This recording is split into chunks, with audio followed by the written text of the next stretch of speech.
방통. 안녕하세요, 김호준입니다. 대통령은 탄핵 후 구속됐고 정권 시슬 역시 구속됐으며 황교안 대행체도 이제 40일도 남지 않았습니다. 그런데 탄핵된 정권의 막바지에 황 대행은 방통위의 차기 상임위원들을 예정했다고 합니다. 방통위원 5인은 위원장을 비롯해 정부 여당목 3인과 야당목 2인으로 통상 구성됩니다. 이들 5인 중 대통령이 지명권을 행사하는 그 몫을 황 대행이 행사해 차기 정부에서 차기 대통령이 지명할 한 사람의 몫을 미리 채워버린다는 거죠. 설사 정권 교체가 되더라도 박근혜 정부가 쥐고 있었던 공영방송에 대한 장악력을 계속 유지하겠다는 꼼수이자 알박기 인사입니다. 대통령 박근혜는 끝이 났지만 박근혜 정부는 끝이 난 게 아니었습니다. 이런 어처구니없는 꼼수를 볼 때마다 투표가 하고 싶어집니다. 그래서 저는 오늘도 소풍 가는 날 기다리듯이 선거인을 기다립니다. 김호준 생각이었습니다. 시사인의 김은지입니다. 자, 월요일이에요? 네. 월요일이고 이제 4월입니다. 4월. 네, 선거도 얼마 안 남았죠. 한 달 남았어요, 사실. 사실상 5주. 예, 5주 후면 이렇게 시간이 빨리 갈 줄이야. 그렇죠? 선거 정말 얼마 안 남았습니다. 자, 첫 뉴스는요? 네, 구속된 박근혜 전 대통령에 대한 검찰의 첫 번째 조사가요. 검사들이 구치소로 출장 가는 것으로 결정됐다라고 합니다. 그래서 내일 첫 조사가 열리게 되는데요. 변호인 쪽에서 박 전 대통령의 심리 상태와 경호 문제를 고려해달라면서 구치소 조사를 요청해서 이루어진 거라고 합니다. 뭐 그럴 수 있죠. 예, 중요한 건 진술을 제대로 받아내는 거니까 저는 뭐 그럴 수 있다고 봅니다. 전직 대통령들도 그런 적이 있습니다. 네, 예. 전노 두 사람 다 그랬죠. 그리고요. 네, 그리고 교정당국은 박 전 대통령과 같은 구치소에 있는 최순실 씨를요, 남부구치소로 옮기는 방안을 추진하고 있다라고 합니다. 이거는 해야 된다고 봐요. 왜냐면 이제 비둘기라고 하죠, 비둘기. 네. 예. 쪽지, 뭐 여러 가지 형태가 있지만, 보통 밖으로 내보낼 때 비둘기를 하는데, 내부에 있으면, 어쨌든, 날리면 99% 전달될 가능성이 높다. 이렇게 보거든요, 저는. 예. 이건 옮기는 건 필요하다고 봅니다.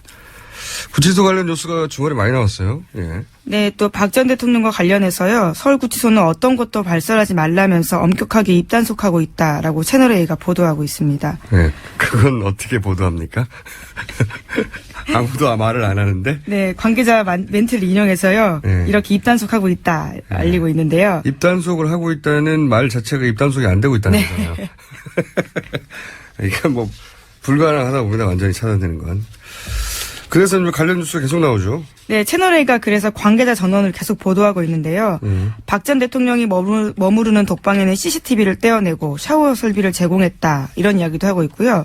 또 최순실 씨가 특정 수감자들을 의무실로 데려오라. 이렇게 교도관에게 지시하면요. 교도관들이 이를 따르고 묵인했다라는 증언도 있다고 합니다. 그럼 뭐 대통령 탄핵되기 이전의 상황일 거라고 저는 보고, 예. 이제는 뭐 어렵지 않겠는가. 저는 그렇게 생각이 듭니다. 그랬겠죠. 예, 대통령도 아직 살아있고, 황 대행도 아직 살아있고, 예, 교도소장도 공무원인데 눈치를 봐야 하고, 그랬을 거라고 봅니다. 네. 다음 뉴스는요? 네, 그래서 서울구치소가요, 오늘부터는 박근혜 전 대통령 전담팀을 가동하겠다, 이렇게 밝혔는데요. 전담팀은 7명으로 모두 여성 교도관입니다. 2인 1조로 24시간 박 전 대통령에 대한 감시와 보호하겠다라는 건데요. 왜냐하면 일반 독방에는 CCTV가 설치돼 있다라고 합니다. 그래서 응급 상황이 발생하면요, 교도관들이 바로 달려가서 대처할 수 있는데 박 전 대통령은 CCTV가 없는 방에 수감되어 있다, 이렇게 채널A가 보도하지 않았습니까? 그러다 보니까요, 전담팀을 배치해서 응급 상황에 대비하겠다라는 거죠. 특혜로 보일 만한 상황이긴 한데, 예. 그리고 특혜인 게 사실이죠. 네, 왜냐면요, 95년에 수감됐던 노태우 전 대통령에 대한 감시 인력 느린 적은 있지만요, 전담팀 배치된 건 처음입니다. 네. 아프실지도 모르니까요. 네. 이전에는 아프실 예정이었다면 이제 정말 아프실지 모르거든요. 예. 뭐 실제로 낯선 환경이고요. 자기 식판 다 자기가 직접 씻어야 되고 또 머리도 직접 해야 되고 모든 게 낯선 환경인 건 맞습니다. 그건 모든 사람이 다 하는 겁니다, 원래. 머리를 직접 하셨어요? 놀랄 일은 아니잖아요. 예. 예전에는 사실 박근혜 전 대통령이 이제 물을 스스로 마셨다고 그거를 당시 새누리당에서 홍보 자료를 만든 적이 있어요. 우리 대통령님은 말릴 수가 없어요, 여러분들. 물을 자기가 떠마셨다고. 그리고 무슨 행사장이었던가요? 의자가 하나 넘어져서 있는데 본인이 일으켜 세웠다고 막 기립박수 치고. 네, 이 점점 보통 사람의 삶에 가닿을 수 있게 된 거죠. 교정 생활이요. 아니, 저는 이런 생활 끝에 현실의 인식을 좀 했으면 좋겠는데 뭐 그러기에는 그렇지 않은 삶이 너무 오래 길었기 때문에 되겠나 싶습니다. 다음 뉴스는요? 네, 박지만 이지 회장, 그러니까 박근혜 전 대통령의 동생이요. 지금까지의 박근혜 전 대통령 변호인단 전략에 불만을 가졌다라고 합니다. 불만을 가졌겠죠, 당연히. 그래서요, 직접 변호사 찾아다니고 있다라고 하는데요. 네. 쉽지는 않은 상황이라고 합니다. 아마 이 박지만 회장은 이영하 변호사에 대한 감정이 상당히 많을 거예요. 예. 그 여성의 사생활을 언급하는 첫 등장. 그렇죠. 이영하 변호사. 그 이후로 탄핵 이전의 검찰 대응, 뭐 탄핵 국면에서의 뭐 헌재 대응이나 뭐 그때 특검을 대응하는 방식, 검찰 조사, 구속영장. 사실은 항상 하지 말았어야 할 방향으로 대응했거든요. 예. 일관되게. 진정한 엑스맨이었다고 저는 생각합니다. 예. 촛불 시민상을 수여해야 한다. 네, 변호인단 내부에서도요, 유영하 변호사에 대한 불만이 많다라는 보도가 나오고 있습니다. 전략 실패라는 거죠. 전략을 한 번 실패한 게 아니라 통으로 처음부터 끝까지 단 한 번도 성공적인 전략이었던 적이 되돌아보면 저는 없었다고. 단 한 번도. 이때는 괜찮았는데 사람이 다 알 수는 없으니까요. 신이 아닌 이상. 어떻게 이렇게 일관되게 상 줘야 된다고 봅니다. 촛불 시민 상. 그런데 그런 유영하 변호사 선택한 게 박근혜 전 대통령이지 않습니까? 선택한 정도가 아니라 네. 공천을 4번 줬어요. 네. 계속 떨어졌죠. 결국 그에 대한 책임까지도 같이 져야 된다고 봅니다. 자, 다음 뉴스는요? 예, 또 동아일보가 아침에 보도한 내용인데요. 이재만 전 비서관과 안봉근 전 비서관은요, 지난해 12월 9일 박근혜 전 대통령 탄핵소추안 가결된 날부터요, 115일째 박 전 대통령 곁에 나타나지 않고 있다. 이렇게 보도하고 있습니다. 올해 초에요, 두 사람에게 박 전 대통령 대리인단이 여러 차례 접촉하면서 대통령의 억울함을 풀어달라, 도와달라 이렇게 요청했는데요. 거절했다라고 하고요. 박 전 대통령의 한 측근의 멘트에 따르면요. 두 사람은 헌재 증인으로 나섰다가 특검에 찍혀서 구속될까 걱정하는 것 같았다라는 겁니다. 뭐 그랬겠죠. 예.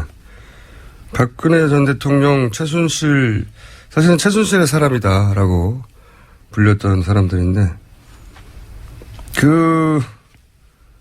이 측근들을 다루는 방식이 무슨 일이 생기면 측근들부터 책임을 뒤집어 세워서 잘라버렸으니까요. 더더욱 무서웠겠죠. 이해한다는 게 아니라 그랬을 것 같아요. 그리고 또 사라진 대표적인 인물이 한 분 더 있습니다. 이정현 전 새누리당 대표. 이분이 나타나실 만한데 지금 몇 달째 안 보이고 있어요. 네, 장을 지지겠다라는 이야기 이후에 나타나지 않고 있죠. 네, 이분이 최소한 탄핵 이후에 자택에 있는 기간 동안은 나타나지 않을까 싶었는데 그때도 안 나타났습니다. 네, 구속영장 실질심사 당일날도 보이지 않았던 것 같습니다. 완전히 사라졌어요. 예. 궁금합니다, 이제는 정말. 저희가 한번 찾아보겠습니다. 왜 안 나타나셨는지 인터뷰라도 한번 요청해보고. 자, 다음 뉴스는요? 네, 세월호 관련된 뉴스인데요. 세월호를 육지로 끌어올리기 위한 준비 작업이 한창입니다. 해수부가 그런데요. 이와 관련해서 구멍 21개 더 뚫겠다 이렇게 밝혔는데요. 선체 훼손 논란이 있고 있습니다. 구멍을 자꾸 뚫는 것은요. 자체가 이 선체 훼손인데 미수습자 수색이나 진상조사에 모두 영향 줄 수 있다라는 우려가 나오고 있습니다. 당연히 그럴 수밖에 없죠. 이게 미수습자 수색에도 문제가 되는 게 10cm라고 하지만 뼈의 크기가 작은 것도 있잖아. 아기 뼈도 있고. 네, 6세 어린이 권혁규 군이 있죠. 네. 게다가 유실이 절대 안 된다고 했는데 구멍도 큰 게 있었고 유실망을 설치 안 한 것도 많지만 유실망을 설치한 것도 뭐 뜯겨졌거나 찢어졌거나 하는 게 많다고 그래요. 네, 가까이서 본 영상들을 보면, 찍어놓은 영상들을 보면요, 뜯어져서 아래로 늘어진 방지망이 많다라고 합니다. 그렇기 때문에 유실 방지망이 의미가 없는 곳도 곳곳에서 발견되고 있어서요, 걱정이 많습니다. 이게 3년간 뭐 했는지 모르겠어요, 사실. 이런 거 볼 때마다. 아무 문제가 없다고 그랬는데, 아무 문제가 없기는커녕, 문제가 없는 데가 없어요, 사실은. 유실 방지망이 없는 것만 다쳤는데, 있는 것도 다 찢어졌으니까, 해수부, 그러니까 세월 호도 조사해야 하지만, 해수부도 아마 정권이 바뀌고 나면 조사 대상이 될 거라고 저는 계속 생각이 드는 여러 가지 일들이 이어집니다. 네, 다음 수는요. 네, BBK 관련해서요, 김경준 씨 관련된 뉴스가 지난 주말에 주간경향에 나왔습니다. 김경준 씨가 다스에다가 140억 원을 송금했는데 그와 관련해서 이면 합의서가 있다라는 주장이 나온 거죠. 이 BBK는 이번 대선 핵심 변수는 아닌데 주변부 변수로 계속 등장할 가능성이 높습니다. 그중에서도 특히 BBK 140억, 다스 이런 얘기 계속 나올 텐데 이게 복잡한 사건이라서 이 기사를 읽어도 잘 이해가 안 가거든요. 예. BBK 전문가로서 제가 앞으로 140억이 계속 등장할 텐데 간단 요약을 하면 다스는 이명박 전 대통령의 실소유주 아니냐 이런 의혹을 받았던 현대자동차 시트를 납품한 회사예요. 예, 부속품 회사죠. 근데 이 다스에서 BBK로 190억이 투자가 처음에 되고 이게 이제 종잣돈입니다. BBK 사업을 할 때 190억. BBK 사업이 어쨌든 안 돼요, 잘. 그러자 옵셔널 벤처스라는 회사를 만들고 그 과정에서 이제 주가 조작이 일어나고 그리고 그때 주가 조작에서 받는 300억을 들고 김경준 씨가 미국으로 도피. 이게 사건 개요예요. 근데 이 도피 과정에서 굉장히 이상한 일이 일어납니다. 기왕 도피할 거면 다 들고 튀어야 되잖아요.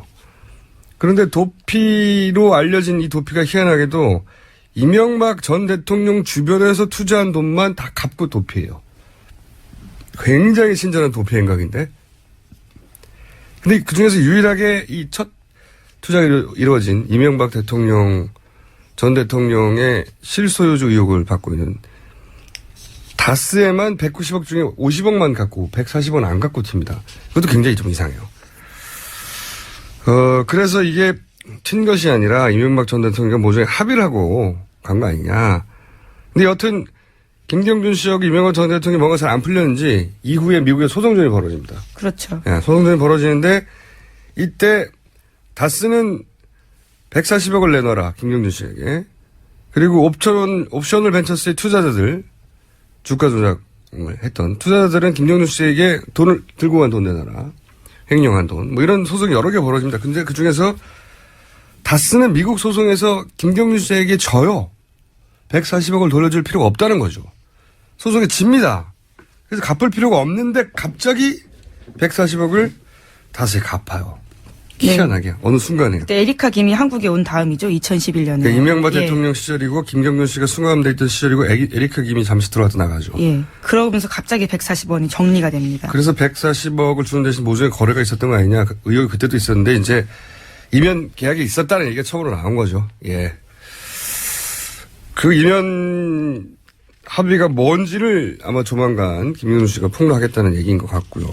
자, 시간 한 2분 정도밖에 없는데 대선 관련 뉴스들 간단히 짚어주시죠.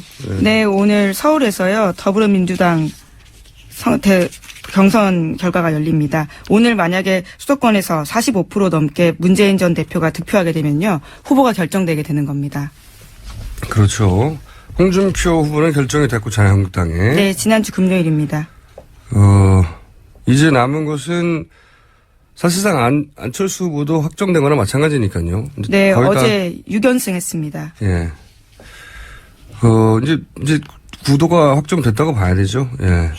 근데 지난 한 주는 굉장히 재밌었던 게 보수 매체의 관점에서 보자면 종편을 포함해서 지난 한 주는 안철수 후보 띄우기 한 주였어요. 보수 매체의 관점에서 보면.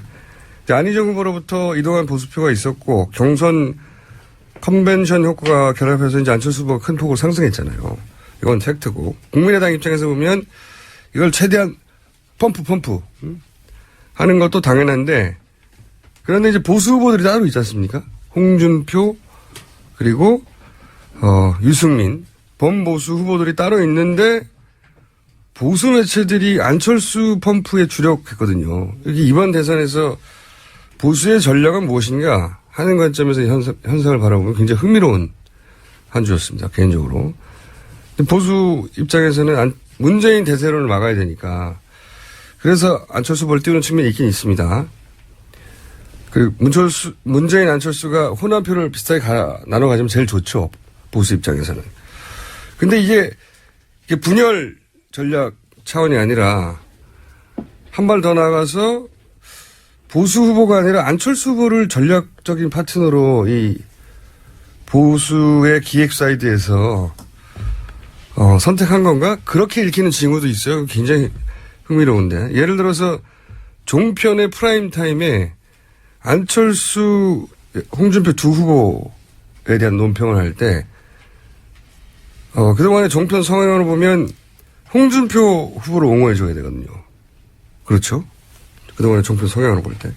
그런데 지난 한 주는 안철수 후보에게 일방적으로 우호적이고, 홍준표 후보에는 굉장히 비판적이었어요. 종편들이.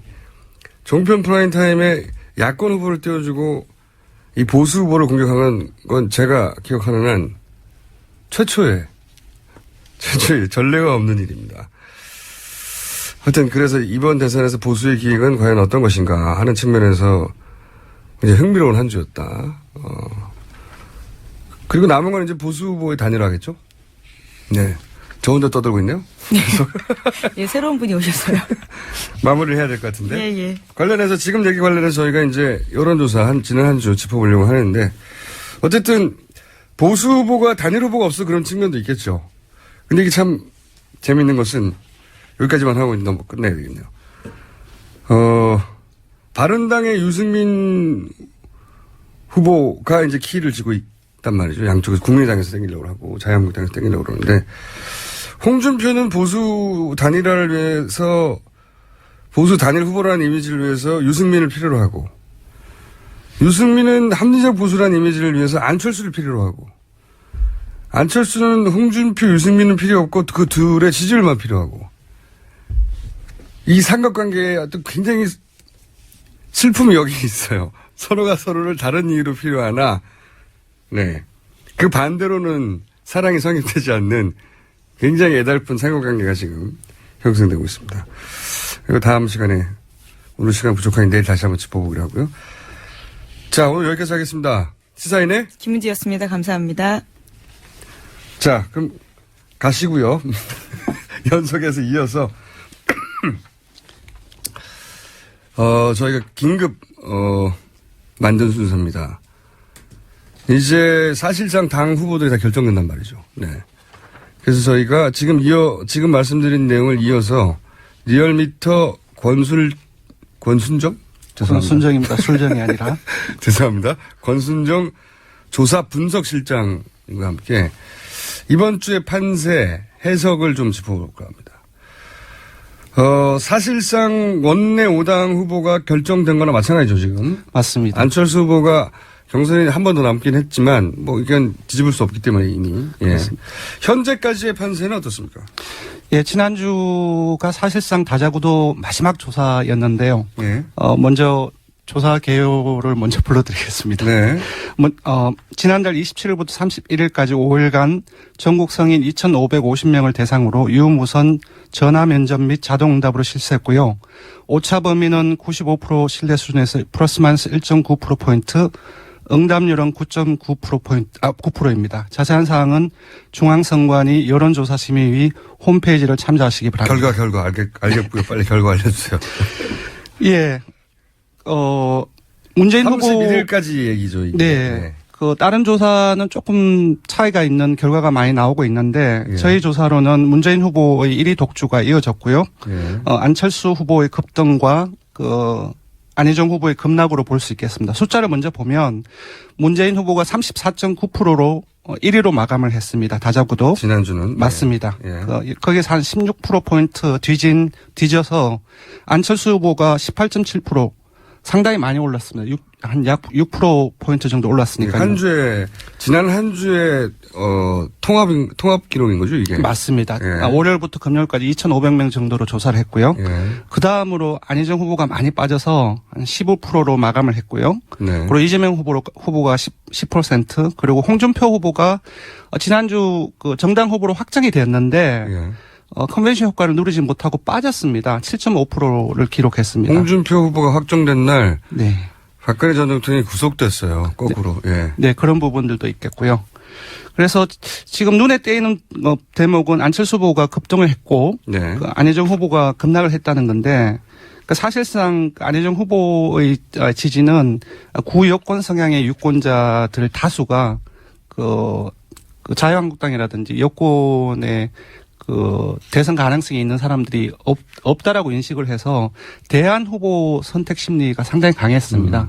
근데 지난주 이제 연패를 했었죠. 경선에서, 민주당 경선에서. 그럼으로써 지지하던 사람들도, 고여권 사람들도 가능성이 없구나라고 이제 인식을 하게 되었고, 그 속에서 지지율이 많이 빠진 것 같습니다. 그래서 예. 그래서 안철수 후보로 이제 많이 빠졌고, 사실상 분석도 그렇게 나타났습니다. 그리고 주목할 게 있는데요. 주로 지난주에는 안희정 후보에서 안철수 후보로 이동만 많이 얘기가 됐는데, 예. 홍준표 후보의 지지층도 일부 안철수 후보로 이동했는 것이 나타났습니다. 보면은 60대 이상이라든지 바른정당이나 자유한국당 지지층 그리고 중도 보수층에서 주로 내렸는데 이들 다수가 안철수 후보로 이동한 걸로 나타났습니다. 이거를 보수 기획 사이드에서는 원했던 것 같기도 합니다. 지난주 내내 종편과 예를 들어 조선일보 또는 동아일보, 사설을 통해서도 안철수 후보의 부상에 대해서 굉장히 주목했고, 네. 강조했고, 그리고 긍정적인 현상으로 보수 매체들이 바라봤거든요. 네. 그리고 이제 종편의 프라임 타임, 특히 이제 낮에 60대 이상들이 많이 보는 프라임 타임 시간대에 이 종편이 보수 후보를 공격하는 건 처음 봤어요, 저는 사실은. 보수 후보를 공격하고 안철수 후보에 올인했나? 하는 정도로, 예. 그거는 종편이 그랬다는 겁니다. 예, 그 부분은 이렇게 해석할 수 있을 것 같습니다. 그러니까 일반 유권자뿐만 아니라 이제 언론들, 이제 일부 언론들 또한 사실 홍준표 후보가 이제 문재인, 홍준표 본인들의 양자 구도를 이제 만들어 가려고 노력하고 있지만. 홍준표 후보가 그렇게 노력하고 있죠. 예, 노력하고 있는데 사실상 이제 주요 언론들 또한 그것이 가능하겠냐라는 생각이 들고 일반 유권자들처럼 언론들도 일단 대안 후보로서 안철수 후보를 보고 있는 것이 아닌가라는 그런 생각이 듭니다. 그렇게 해석할 수밖에 없는 어떤 미디어 현상이었어. 지난 한 주 제가 그런 관점에서, 그러니까 시사의 관점에서 미디어를 모니터링하면서 그런 현상 처음 봤습니다. 보수 후보가 그렇게 공격받는 거는 최소한 공격을 안 받더라도, 그러니까 옹호 혹은 찬양은 아니더라도 이해는 받거든요. 그럴 수밖에 없었을 거라고. 홍준표 후보는 그걸 못 누렸어요. 그러다 보니까 예. 상당 정도 오히려 후보가 된 데 좀 빠졌군요. 네, 예. 맞습니다. 빠졌고. 네. 자, 그리고 다음 거론해야 될 게 문재인, 안철수 양자구도에 대한 얘기가 엄청나게 많이 나오고 있죠. 예. 네. 예. 이거를 기반으로 해서 지난 한 주간 양자구도 얘기를 끊임없이 종편에서도 그리고 포탈의 각종 기사로도 하고 있습니다. 네. 그리고 네. 사람들도 궁금하죠. 예. 궁금하실 겁니다. 네. 실제 양자구도가 되냐 안 되냐는 두 번째 문제인 것 같고요. 네. 양자구도가 되려면 이제 나머지 후보들이 포기해야 되는데, 네. 그건 제껴두고 일단 양자구도 이야기부터 먼저 해보죠. 양자구도의 여론조사 여러 가지가 나오는데, 네. 지난주에 제일 먼저 나왔던 게 동아일보 리서치 조사. 네. 여기서부터 네. 시작된 것 같아요. 양자구도. 아주 박빙으로 나왔죠. 네, 거의- 제가 알기로는 네. 1점 몇 20포인트 차이가 나는 걸로 알고 있는데. 네네. 네. 거의 붙었어요. 네. 여기서부터 이제 양자구도 얘기가 계속 지난 한 주, 동아일보 리서치 조사로부터 이제 이야기가 시작됐다고 저는 기억하는데. 네. 맞죠? 네. 근데 이제 이런 설문조사가 나오고 나면 설문 문항이 나중에 공개되지 않습니까? 예, 맞습니다. 하루 후에 열심히 홈페이지에 공개가 됩니다. 네. 이 설문 문항의 설계에 일부 문제가 있다 이런 지적도 있었는데 이게 무슨 얘기입니까? 네. 사실 저도 조사 결과를 보고 좀 상당히 놀랐는데요. 예. 지난주에 저희들은 양자 대결을 조사하지 않았지만 예. 여러 다른 조사가 발표가 됐기 때문에 그 동아일보 리서치 조사 결과하고 많이 좀 차이가 있었고 예. 저희 3자 대결 조사 결과를 유추해 보더라도 많이 차이가 났었는데요. 설문지에 사실상 한 2가지 정도의 문제라면 문제 조금 좀 이해가 안 가는 부분들이 2가지가 나왔습니다. 아, 그래요? 예. 구체적으로 전문가들이 보기에는 어떤 부분이 문제였습니까? 하나는 주로 이제 그것이 지금 문안 양자 대결의 가상 대결이지 않습니까? 가상 대결이죠. 예. 근데 가상 대결 같은 경우는 이 가상 대결은 이제 지금 얘기됐던 연대나 그 후보 단일화 상황을 전제로 하는 것인데 예. 이런 가상 대결 질문에는 이러한 상황들, 후보 단일화 상황들을 질문에 반영을 해줘야 됩니다. 좀 구체적으로 얘기해 주세요. 그러니까 예를 들어 한다면은 지금 리서치 조사 같은 경우는 예. 질문을 양자구도 질문을 물을 때 문재인 안철수 양자 대결 구도로 치러진다면 이런 식으로 물었습니다. 근데 이렇게 전화조사상에서는 되게 짧게 지나가기 때문에 예. 연대나 단일화 이런 부분들을 전제하는구나라고 인식을 못하고 응답할 가능성이 높습니다. 이런 식으로 질문을 했을 때는. 그렇지 않을 가상대결 같은 경우는 이런 경우 같은 경우는 자유한국당이나 바른정당, 국민의당이 연대한 단일 후보 안철수 또는 바른정당 이런 식으로 질문에 연대를 가정한 가상의 상황을 그대로 질문에 반영을 해줘야지 정확한 조사를 할 수 있는데 그런 거 빼고 그냥 문재인 큰 차이가 있어요. 그런 걸 빼느냐. 예, 왜냐하면 전화조사는 되게 짧게 진행이 됩니다. 예. 자동응답도 마찬가지고 전화면접도 조사원이 있긴 하지만 짧게 질문 묻고 예. 응답을 하는 과정이기 때문에 연대라는 상황을 전제하지 않고 그러니까 인식하지 못하고 응답할 개연성이 되게 높습니다. 그러니까 질문을 문재인 안철수 양자 구도로 치러진다면 이렇게 하는 것과 네. 안철수 후보가 바른정당, 국민의당, 자유한국당과 단일화 한 후보라고 네. 묻는 것 사이에 지지율 격차 커요? 예, 결과를 제가 좀 비교를 해봤는데요. 예. 그러니까 동아일보 리서치 조사에서 광주 전라가 되게 핵심적인 지역인데요. 이 경우 왜냐하면 여러 조사에서 나타난 연대 단일화, 자유한국당, 국민의당과의 결과를 호남의 민심을 보면 반대하는 여론이 높습니다. 그러니까 이런 말이에요. 예. 예를 들어서 광주 전라 지역에서 이런 질문을 할 때 안철수 후보가 자유한국당과 단일화를 했다는 얘기를 듣고 뽑는 것과 맞습니다. 자유한국당을 빼버리고 둘 중 한 사람을 얘기하는 것은 문재인 안철수 양자구도로 치러진다면이라는 질문에서는 그러한 연대 단일화의 과정이라든지 논란이라든지 그런 부분들이 사라지는 거죠. 실제 존재하는 후보와 실제 반대하는 여론세가 있을 텐데 맞습니다. 안철수 후보가 베이스로 하는 호남 정서상 자유한국당 후보 단일화가 가능하느냐 이 과정에 떨어져 나간 표들이 있을 수 있는데 맞습니다. 그게 질문에 포함되지 않아서 이게 이렇게 질문에 포함을 한 조사와 포함을 하지 않은 이제 동아일보 리서치 조사 결과를 호남 지역 민심을 보면은 확연히 차이가 나타나는데요. 먼저 현실은 그럴 수 있겠네요. 동아일보 조사를 보면 호남에서 문재인 후보의 지지율은 40%대 중후반입니다. 반면 안 후보의 지지율은 40%대 초반인데 거의 차이가 없습니다. 반면 이제 미디어오늘 조사 같은 경우는 지난주에 발표가 됐는데요. 선택지나 질문에 후보 단일화를 명시를 했습니다. 아까 말씀드린 것처럼 자유한국당, 국민의당이 연대한 단일 후보 안철수라든지 이런 식으로 질문과 선택지에 명시를 해서 조사를 했는데 이 경우 광주 전라에서 문 후보 같은 경우 60%대 초반에 나왔습니다. 그리고 안 후보 같은 경우는 30% 초반에 나왔고요. 아까 말씀드린 동아일보 조사는 40%대 중후반, 40% 초반으로 되게 많이 차이가 나죠. 질문의 설계를 어떻게 하냐에 따라서 결과치가 크게 차이가 날 수 있다. 네, 그래서 잠깐만요. 예. 오늘 저희가 이렇게 내용이 길어질 줄 몰라서 저는 간단하게 숫자만 짚고 넘어갈 줄 알았는데 이 설문지 설계에 따라서 여론조사 크게 달라질 수도 있고 맞습니다. 첫 번째 양자 대결 구도의 질문 설계의 문제점에 대해서 짚어주신 거잖아요. 네, 맞습니다. 그리고 아직도 할 말이 많으신 것 같은데 예. 내일 또 하죠. 오늘은 저희가 이렇게 길어질 줄 모르고 시간을 좀 짧게 잡아뒀습니다. 죄송하고 네. 내일 다시 한번 모셔서 선거 기간의 여론 설계의 문제점. 네.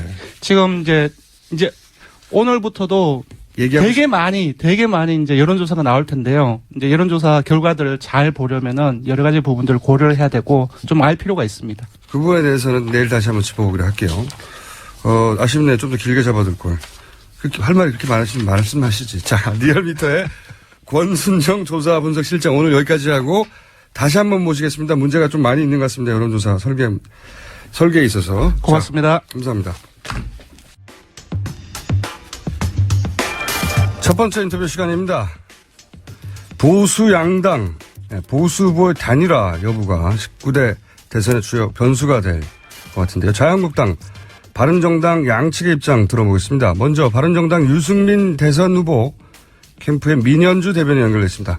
안녕하세요. 안녕하세요. 네. 홍준표 후보는, 이게 정확한 워딩이 단일화가 아니라 돌아와서 다시 합치자 이 정도 수준으로 거론하는 것 같습니다. 그렇게 보시죠? 네네, 그렇게 말씀하고 계시더라고요. 예. 이렇게는 안 되는 겁니까? 바른정당 입장에서? 그래서 지금 홍준표 후보가 지난번에 이제 이야기한 걸 그대로 옮기면 뭐 자유한국당은 큰 집, 바른정당 작은 집이라고 했더라고요. 예.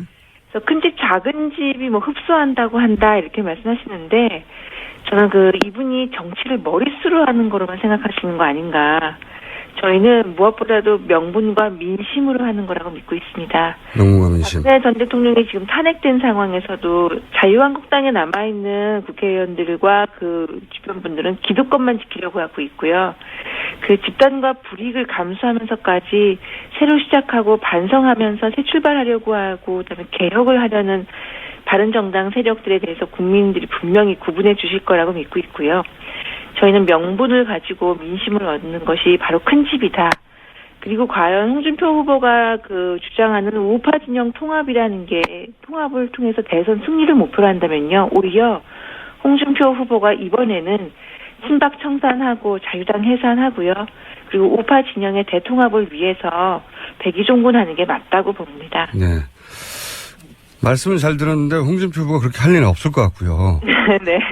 현실적으로 유승민 후보가 이제 단일화 필요성을 역설을 초반부터 했었기 때문에 네.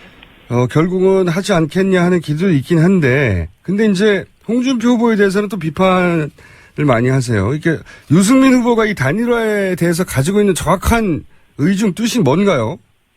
처음에 저희가 유승민 후보 캠프 처음에 개소식 겸 아니면 기자들 간담회를 한 적이 있습니다. 1월 달인데요. 예. 그때 유승민 후보가 처음 이제 보수 진영 후보 단일화 이제 질문에 뭐 국민들께서 희망하신다면 그걸 거부할 명분이 없다라고 말한 거고요.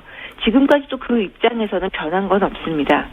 근데 이제 한국 정당사에서 한국 정당이 자유한국당의 후보가 누가 되느냐가 중요하고요. 예. 후보 진영 보수 진영의 단일화의 대상이 누군가가 매우 중요한데요. 우리나라 정당사에서 이게 선거법도 아니고 돈 받았느냐 받지 않았느냐 문제 가지고 대법원 확정 판결도 나기 전에 대통령 선거에 나선 후보가 있는지 제 기억에는 없습니다.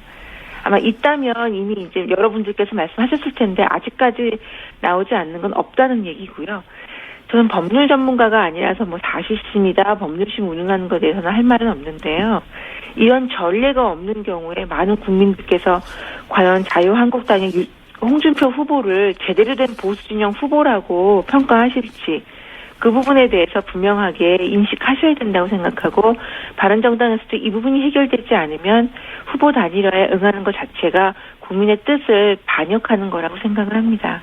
전제가 그러면 보수 후보 단일화의 가장 중요한 전제를 한 3가지만 짚어주시면요, 간단하게.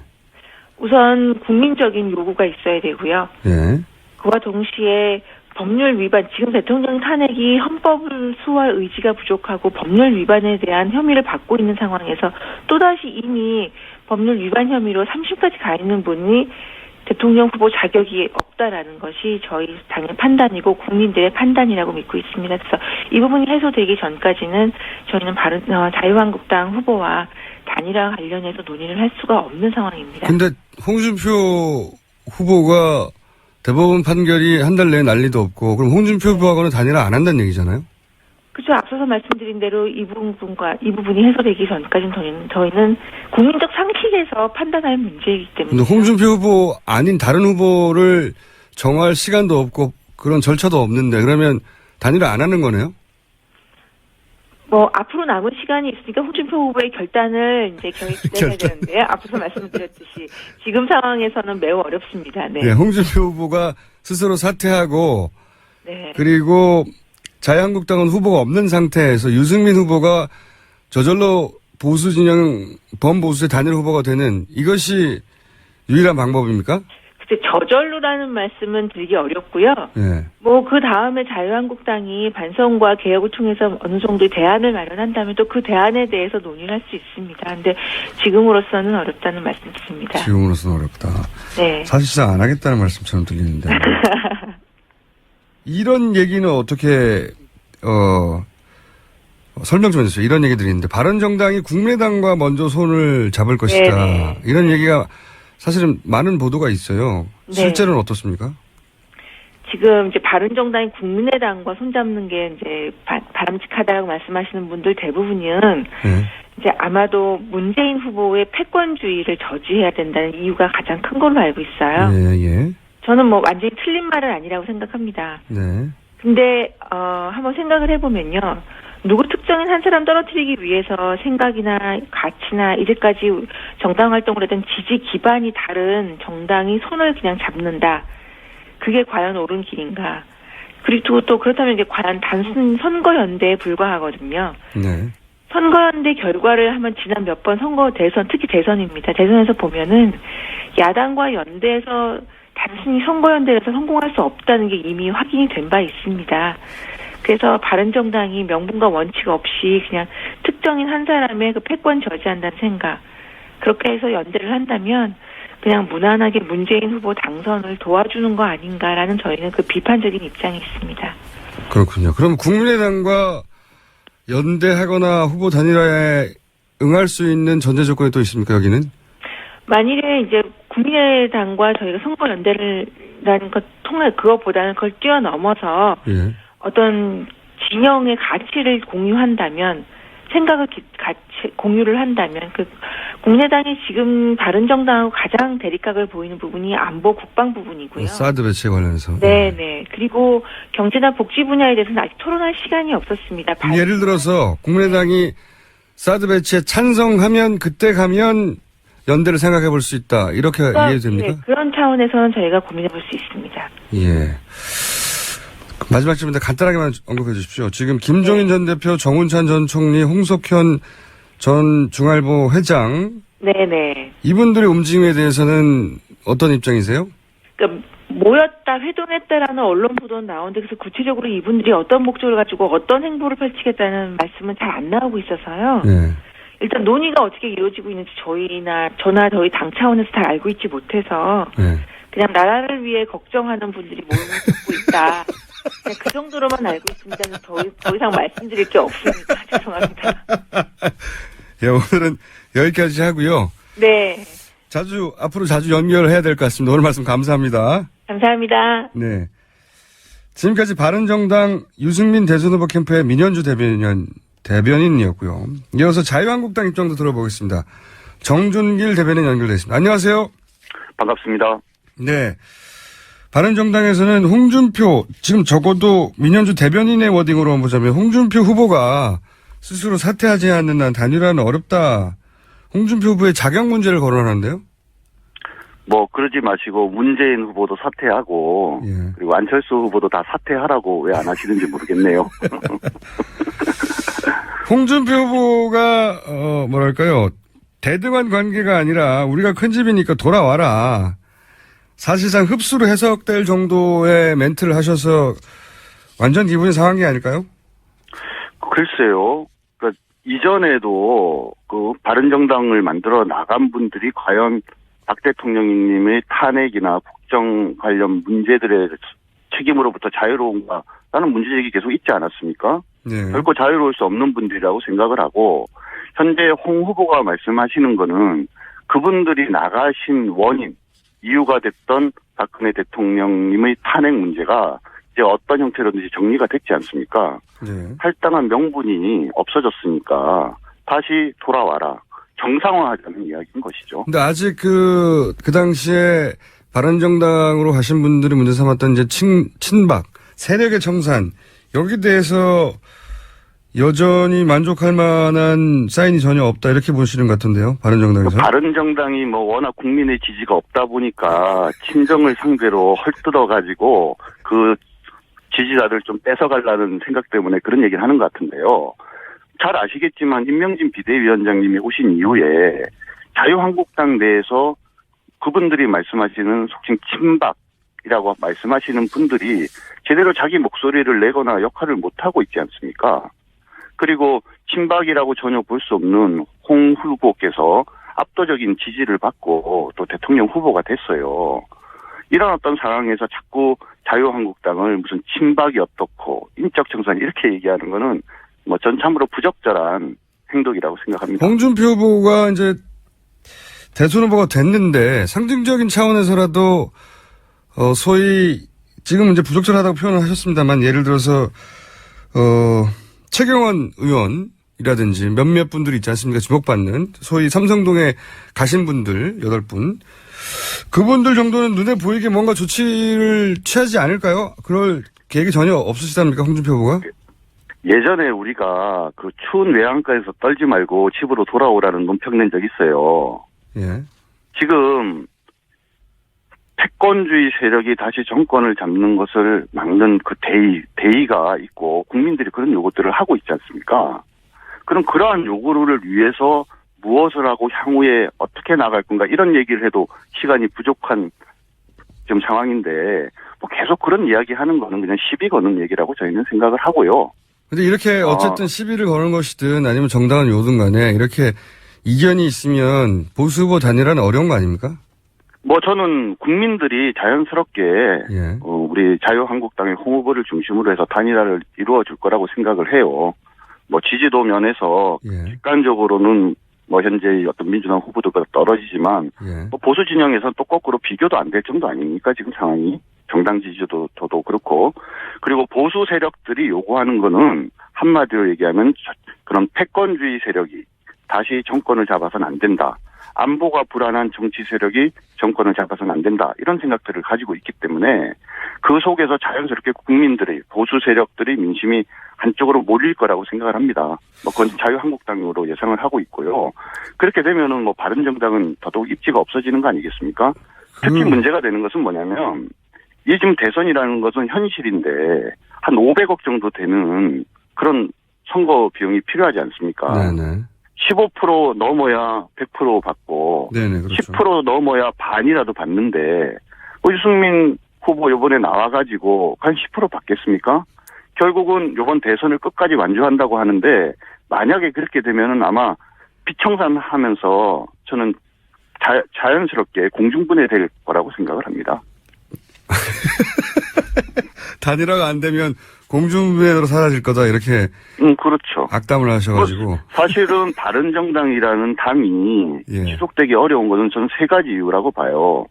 본인들은 뭐 새정치를 이야기를 하고 있지만 사실은 김무성계와 유승민계라는 패권주의적인 또 다른 형태의 소패권주의 형태로 해서 당이 만들어졌기 때문에 그 문제를 제대로 해결하기 어렵고 그다음에 대통령을 어떤 탄핵하는 과정에서 결국 배신자 정당이라는 그 국민의 평가로부터 자유로울 수 없고 무엇보다도 중요한 게 기반이 없지 않습니까?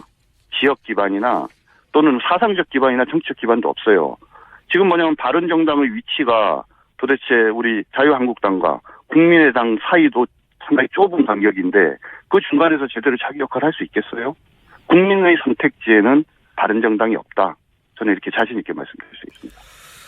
그런데 이제 그렇게만 그렇게 생각하시는 거는 알겠는데, 자유한국당이 그런 태도를 가지고는, 혹은 그런 인식을 가지고는 바른정당이 이 후보 단일화에 응하지 않을 가능성이 높을 것 같고, 또 하나는 그 사이에 보수 유권자들이 국민의당의 안철수 후보 쪽으로 눈을 돌릴 가능성이 높지 않겠습니까? 국민의당의 안철수로 눈을 돌리는 이유는 간단합니다. 아까도 말씀드렸지만 대한민국의 안보가 불안한 패권주의 정치를 하는 사람들이 정권을 잡아서는 안 된다라는 생각인 거죠. 그러니까 정 안 되면 안철수라도 좋다 이런 생각하는 보수 진영 분들이 계세요. 네네. 그런 것들이 반영이 돼서 현재 좀 좀 올라가 여론조사 결과를 보면은 예. 조금 안철수 후보에 대한 지지도가 좀 높아진 부분이 있는데 예. 바른정당에서 제대로 보수의 가치를 내걸고 기존의 지지자들을 잘 모아 나가면은 오히려 그건 자연스럽게 빠져서 다시 자유한국당으로 돌아올 걸로 그렇게 예상하고 있습니다.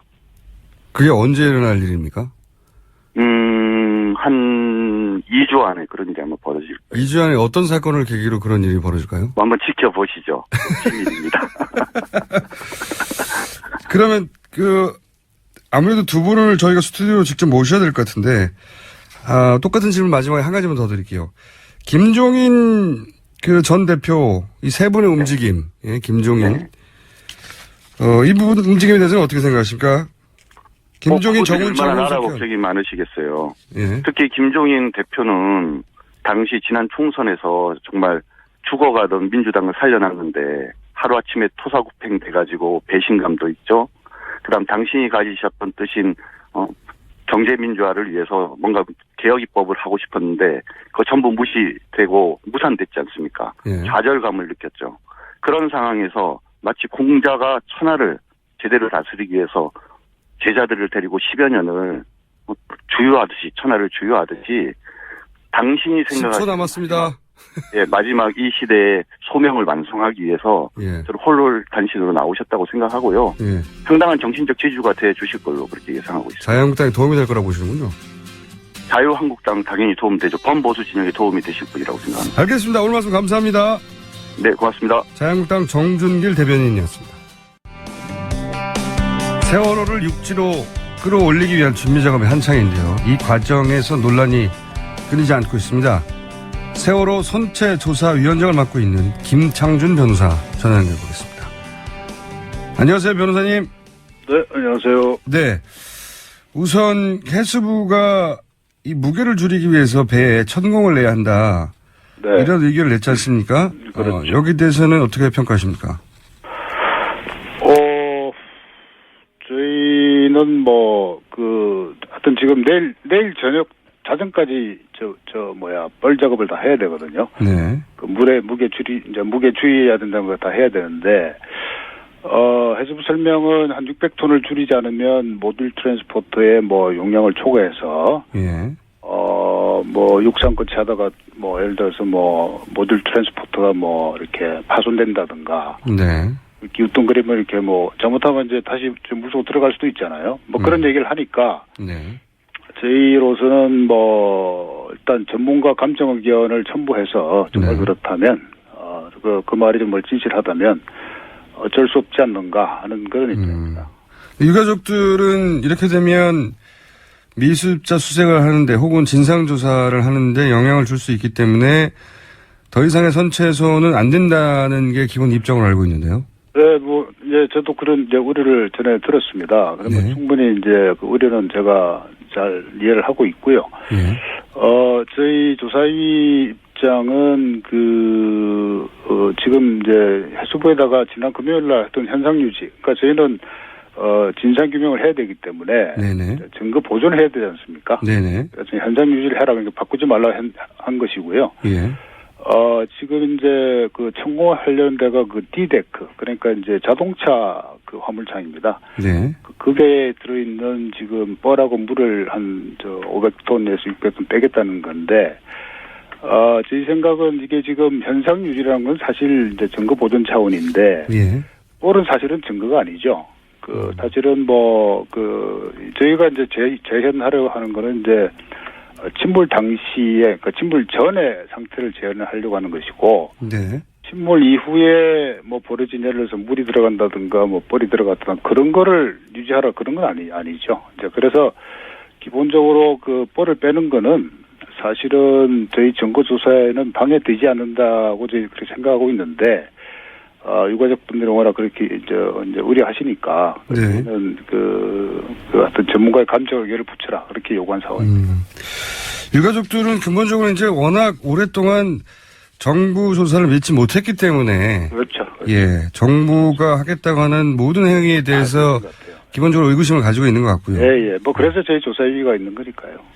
그런데 이제 지금 이 세월호 조사, 정확하게는 선체조사위, 네네. 선체조사위의 권한과 해수부의 권한이 어떻게 이 구분이 되는 건지, 도대체 선체조사위가 결정을 하면 해수부가 따라야 되는 건지, 아니면 선체조사위는 의견만 내는 것이고 해수부가 최종 결정하는 것인지, 여기서부터. 그렇죠. 예. 분명하지 크게 않은데. 말씀을 드리면, 네. 그러니까 이게 정부와 국회가, 네. 정부는 이제 집행하라고 이제 국회는 이제 감사를 하지 않습니까? 네. 그렇게 보시면 되는데요. 그러니까 네. 저희는 국회에서 선출한 기관이기 때문에, 물론 대통령이 임명합니다만은 기본적으로 국회 선출직이기 때문에 국회 기능을 대행하신다 보면 되고요. 그러니까 이제 뭐 천공이나 뭐 육상 거치든 모든 작업은 해수부가 진행을 하는데, 예. 저희가 조사위가 그 점에 관해서 이제 점검을 하고 문제가 있으면 지적하고 했을 때 만약에 듣지 않으면 예. 나중에 뭐 징계 요구도 할 수 있고 해서 충분히 뭐 해수부의 어떤 만약 부당한 행동이 있다면 충분히 견제가 되는 그런 상황이라고 생각합니다. 그러니까 유가족과 해수부의 가운데 있다 이렇게 보시면 되겠네요. 이렇게 보면.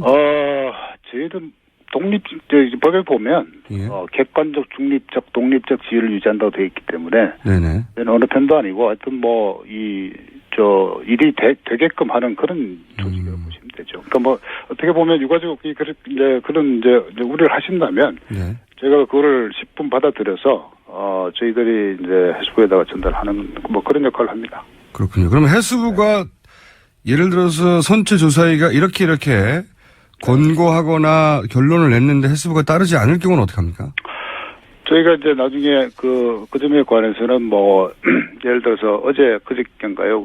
자동차가 일부 이제 반출이 됐지 않습니까? 네네. 그거는 사실은 좀 심각한 위기인데, 네. 자동차는 그 뻘과 달리 그 화물이란 말이죠. 예. 그리고 화물은 사실은 저희가 현상 유지를 해달라 그랬고, 지난 금요일 날 공문을 보냈습니다. 예. 그래서 이제 저희한테 아무런 통보 없이 포크레인이나 그 차량 예. 반출한 거는 사실은 굉장히 좀 심각한 사태고요. 그러니까 해수부가 잠시만 이 일을 물으신 분들이 있어서 네. 해수부가 선미의 이제 램프를 통해서 약간 삐져나왔던 차량을 네. 선체조사위에 통보하지 않고 통보하기로 되어 있는데 그렇죠. 화물을 빼냈다. 요런 일이 벌어진 거죠? 그렇죠. 예. 거기에 대해서는 그러면 선체조사위에서는 어떤 제재를 가할 수가 있습니까, 해수부에? 법상으로 이렇게 돼 있죠. 그러니까 고의적인 그 조사 방해는 네. 형사처벌 대상입니다. 그렇군요. 그러니까 이제 문제는 고의적인 어떤 조사 방해냐 하는 그런 측면인데, 예. 그거는 사실 제가 해수부 말을 좀 설명 우선 들어봐야 되니까, 제가 무슨 고발하겠다 이렇게 말하는 건 너무나 시기상조고요. 예. 오늘 제가 그 해수부 그 수습본부를 찾아서 왜 그런 일이 이제 발생했는지 일단 들어보고, 예. 저희가 문제가 있다면 지적하는 것이죠. 그렇군요. 기본적으로 해수부의 판단에 대해서 견제하고 감시하는 기능을 하는 거군요. 맞습니다. 네, 그렇게 이해하시면 되겠습니다. 그렇군요.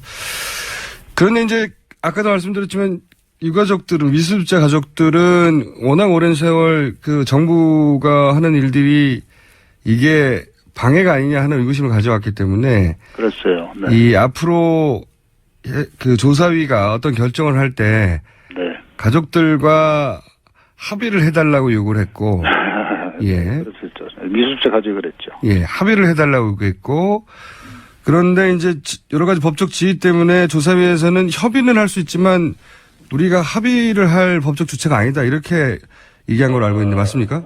우선 두 가지 문제가 있는데 하나는 이제 합의를 해달라고 그게 무슨 얘기냐면 예. 그 수습 방법을 정할 때 사전 합의를 해달라 이 얘기입니다. 가족이 동의하지 않으면 하지 말라는 얘기죠. 그렇죠, 그렇죠. 예. 그 얘기는 결국 뭔 얘기냐면 가족이 동의하지 않는 방식으로 수색을 하지 말란 얘기거든요. 예. 근데 그 얘기는 좀 일방적이죠. 아무래도 왜냐하면 저희가 그러면 가족이 요구하는 수색 방식은 다 따라야 된다는 얘기니까 그러니까 사전 합의 의무를 일단 요구하신 거예요. 예, 예. 그래서 일단 조금 일방적이라는 그런 측면이 좀 있었고요. 둘째로 저희는 아까 드린 대로 감시와 견제하는 기관이지 집행부서가 아닙니다. 그러니까 수색 방법을 정하는 기관이 아니기 때문에 저희가 무슨 합의의 사진 주체도 아니에요. 그러니까요. 법적 주체인지도. 예, 저희들이 이제 협의를 말씀드린 거는 미수습 가족분들의 어떤 고통과 어떤 우려를 알기 때문에 그분들의 어떤 소망을 수렴하기 위해서 협의를 하겠다는 얘기죠. 최대한 가족들의 뜻을 반영하겠다 정도밖에 그럼요. 할 수가 없다 법적. 네, 그게 그런 것이죠. 그건 이해했고요. 그렇다면 네. 이런 문제는 어떻습니까? 동물뼈도 계속 나오고 그리고 벌을 통해서 이제 그 미습자들 유해가 섞여 나올 가능성이 있지 않느냐 이런 우려가 계속 나오는데요. 네, 있죠. 있는데 예. 우선 그 부분은 사실은 이제 그 유해 발굴 전문가가 이제 투입이 돼야 되는데 예. 지금 해수부는 이제 국가수가 그런 기능을 한다고 하는데 국가수는 사실 뭐가 발견되면 그것이 무엇인가를 식별할 수는 있겠지만 사전에 유해 발굴할 때 조심스럽게 발굴하는 것 자체, 발굴을 기술적으로 하는 것은 사실은 전문가가 아니거든요. 네네. 그래서 이제 제가 듣기로는 국군 유해 발굴단, 그죠? 전쟁 군인들, 예예. 거기에 이제 협조 요청을 했는데 제가 자세한 건 모릅니다만 하여튼 국방부에서 일단 협조하기 어렵다 이런 입장을 비력한 걸로 제가 들었고요. 그래서 이제 저희 조사위 입장에서는 그 유해 발굴 전문가를 이제 어제 벌 작업할 때 투입을 했습니다. 예. 그래서 이제 벌 작업할 때 유해가 제대로 이제 발굴될 수 있도록 지도를 했죠. 지금 계속 지적되는 거는 해수부가 지금 세월호를 인양해서 유해 발굴을 하는 준비가 제대로 안 돼 있어서 망부터 시작해서 여러 가지 절차나 준비가 제대로 안 돼 있다 이런 지적 많았거든요.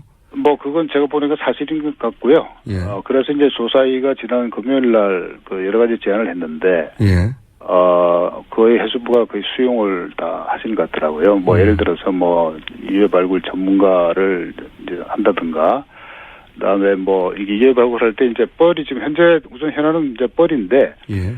뻘이 이렇게 쭉 이렇게 선수 쪽에도 있고 객실 쪽에 있는데 어제 이제 선수 쪽에 한 80% 다 치웠고요. 예. 객실 쪽에 한 50% 다 치웠는데 꼭 이제 치우면서도 이렇게 위치를 마킹하고 예. 또 이제 동영상을 촬영해가지고 예컨대 유골이 발견되면 어느 위치에서 나왔다 하는 것을 특정할 수 있도록 그렇게 다 저희들이 요구를 했습니다. 그래서 해수부가 그 점에 전혀 준비가 안 돼 있으시더라고요. 그래서 그걸 해수부가 다 수용을 했습니다. 준비가 안 돼 있었던 건 사실이군요. 그런 문제점이 있었는데. 그랬던 것 같아요. 네. 예. 전혀. 네. 그렇군요. 이건 어떻습니까? 이게 가장 많이 거론됐던 건데, 네. 해수부는 이제 신속한 또 안전한 조사를 위해서, 수습을 위해서, 네. 객실을 절단한다. 이 얘기가 그렇죠. 처음부터 큰 논란이었는데, 이 문제는 선체 조사에는 어떻게 결론을 냈습니까? 저희는 이제 사실 한 3일 전에 이제 반잠 주선에 전원이 이제 승선을 해서, 예. 둘러보니까 이게 하지 않고도, 네. 얼마든지 수습이 가능하겠다는 생각이 들었습니다. 그래서 이제 저희가 제안한 거는 로보트캐 카메라를 이용해서 예. 선내 상황을 먼저 확인하고, 필요하면 진입로를 예컨대 약간 일부 절단하더라도, 진입로 확보해서 수색하면 될 것 같다는 의견이고요. 근데 이제 뭐 그 해수부가 제안하는 그 선체 절단은 사실은 오래전에 무슨 그 구상을 했던 것 같은데 네. 그거는 기본적으로 저희 조사의 근본 목적인 그 진상규명의 이제 정면을 반하지 않습니까? 네네. 왜냐하면 뭐 정지 배선 다 끊어지고 뭐 파이프 다 끊어질 텐데 그렇게 된 상태에서 저희 어떤 보고서가 나왔을 때 국민들이 납득을 안 하시겠죠. 뭐 그런 문제도 있고 우선 그 이전에 그 수습 방식으로도 예. 뭐 이제 아마 이제 절단하려면 여러 가지 뭐 이게 토치라든가 화염 이제 이 불을 써야 될 텐데 예. 그 과정에서 또 유골이 또 이렇게 훼손될 우려도 많지 않습니까? 그렇죠. 그런 이유로 좀 부적절한 것 같아요. 그래서 저희는 기본적으로 선체 절단은 좀 강하게 반대하는 입장이고 우선 대안을 충분히 생각해 본 다음에 아주 최후의 순간에 더 이상 안 된다면 뭐 그런 방안도 이제 선택할 수 있겠지만 그때까지는 아니다 이런 입장입니다. 제가 알기로는 작년에 세월호 해수부 인양 계획에 인양되면 3등분해서 절단해서 수습한다 이런 계획이 포함되어 있었던 걸로 알고 있는데 예. 보도가 됐더라고요. 예. 근데 지금 선체 조사위에서는 기본적으로 절단 안 된다 반대 의견을 내신 거고요. 예. 좀 강하게 내고 있습니다. 해수부가 그럼에도 불구하고 절단을 강행할 가능성은 없습니까? 하신다면 저희가 고발할 수밖에 없겠죠. 그런 경우에. 네. 근데 고발을 감수하고라도 절단을 해버리면 이미 절단된 뒤니까 저희가 걱정하는 거는 그런 일은 없습니까? 네. 그럴 리가 있겠습니까? 제가 아는 상식으로는 공무원들은 그렇게는 하지 않을 겁니다. 저도 뭐 상식적으로는 안 할 것 같은데 워낙 세월호 관련해서 이상한 일들 많이 벌어져가지고요. 충분히 그러신 우려가 있을 수 있는데요. 예. 그런 일이 있으면 글쎄요. 조금 심각하겠죠. 네. 아마 어떤 이 단순한 공무원 문제가 아니라 예. 공무원의 그런 지시를 한 상급자 쭉 올라가서 누가 그런지 결정을 했는가. 정부 최고 결정권자가 나중에 좀 문제가 되겠죠. 마지막 질문입니다. 이제 아직은 초반이어서 여러 가지 계획들을 세우는 단계인 걸로 알고 있는데 네. 앞으로 이 선체조사위 혹은 이전에 있던 세월호 특조위 기본적인 그 활동 방향의 대원칙 같은 게 있습니까? 대원칙은 저희는 이제 선체조사위이기 때문에 예. 선체만 조사하도록 되어 있고요. 물론 예. 인양 과정도 점검하고 수습도 하지만 기본적으로 선체 조사이기 때문에 조금 권한이 제한되어 있습니다. 그래서 선체를 조사를 하는데 지금 저희가 조금 우려되는 부분이 아시는 대로 지금 검경 수사본부가 다 이제 원인 발표했지 않습니까? 네네. 그리고 이제 법원의 판결도 있습니다. 그 형사 판결. 예. 그리고 이제 우리나라 그 해양사고 최고 전문기관인 그 중앙해양안전심판원에서 이제 특별 보고서 나와 있고요. 예. 그래서 사실 이제 저희가 제일 우려되는 부분이 이제 저희 능력으로 과연 기존의 보고서를 확실하게 재점검할 수 있겠는가 이런 문제가 있어서 저희가 사실은 지금 그 해외에서 네. 세계 하여튼 1流급 그 전문 기관에 감정을 의뢰할까 그런 방안을 세우고 있습니다. 알겠습니다. 오늘 말씀 여기까지 듣겠습니다. 감사합니다. 네, 감사합니다. 지금까지 세월호 선체조사위 김창준 위원장이었습니다. 황교안 대통령 권한 대행이 공석이 된 방통위 상임위원을 박근혜 전 대통령 비서관으로 일했던 친박 인사를 내정해 논란이 되고 있습니다. 국회 미방위에 미방위 소속으로 활동하고 있는 정의당 추혜선 의원 전화 연결해 보겠습니다. 안녕하세요, 의원님. 네, 안녕하세요. 우선 방통위 구성을 좀 설명해 주십시오. 예. 방송통신위원회는 이제 국민 여론에 영향을 미치는 방송통신을 다루는 규제기관이기 때문에 예. 그 여야로 구성된 합의제 기구입니다. 근데 이제 상임위원이 총 5명인데 예. 여기에 장관급 그 인사청문회를 거친 위원장이 1명이고요. 예. 차관급에 4명으로 구성되어 있고요. 예. 이 중에 위원장을 포함한 차관급 1명, 2명을 대통령이 지명을 하고 네. 3명은 국회 추천을 받는데 네. 국회 추천 3명 중에 여당 몫이 1명 네. 그리고 야당 몫이 2명입니다. 그래서 3대2 구조가 되는 거고요. 예. 임기는 3년입니다. 그렇군요. 지금 상계 방통위 임기가 거의 이제 끝났죠. 끝난 임원 그 상임위원도 있고요. 이 위원장은 4월 7일 날 임기가 끝납니다. 그러면 사실상 임기가 다 끝나는 건데, 그죠? 네. 차기 예. 정권이 들어서기 전에. 근데 지금 말씀으로라면 차기 정권이 들어서서 보통 방통위를 차기 정권 기준으로 야당 3명, 여당 3명,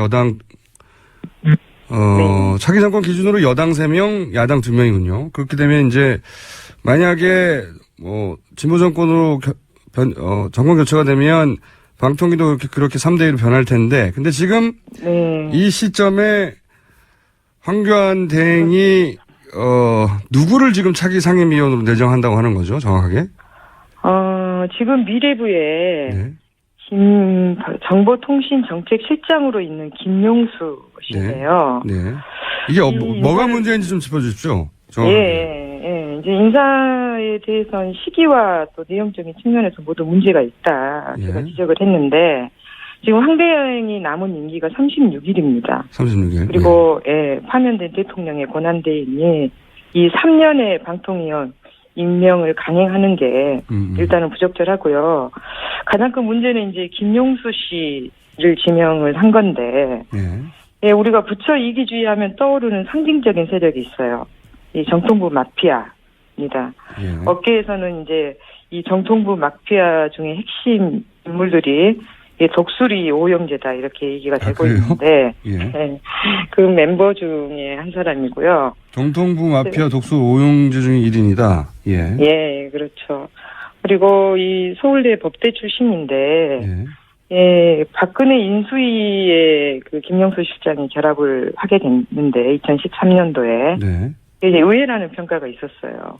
왜 그렇습니까? 과연 누가 추천을 한 거냐. 그 당시 이런 얘기가 많이 나왔는데 그 7인의 멤버였던 김기춘 전 비서실장이 챙겼다. 이렇게 이제 평가가 나왔었고요. 그 인수위에서 이 김 실장의 역할이 이 방송통신 정책을 모두 이제 독임제 부처 미래부로 가져가고 이 합의제기구 방통위를 이제 축소시키는 그런 정부 조직 개편안을 주도했었죠. 그래서 과거 공보처의 부활을 꿈꾸던 인물 아니냐. 그래서 그 당시 비판을 많이 받았고요. 소위 방통위를 없애려고 했던 분이네요. 거꾸로. 예, 그렇죠.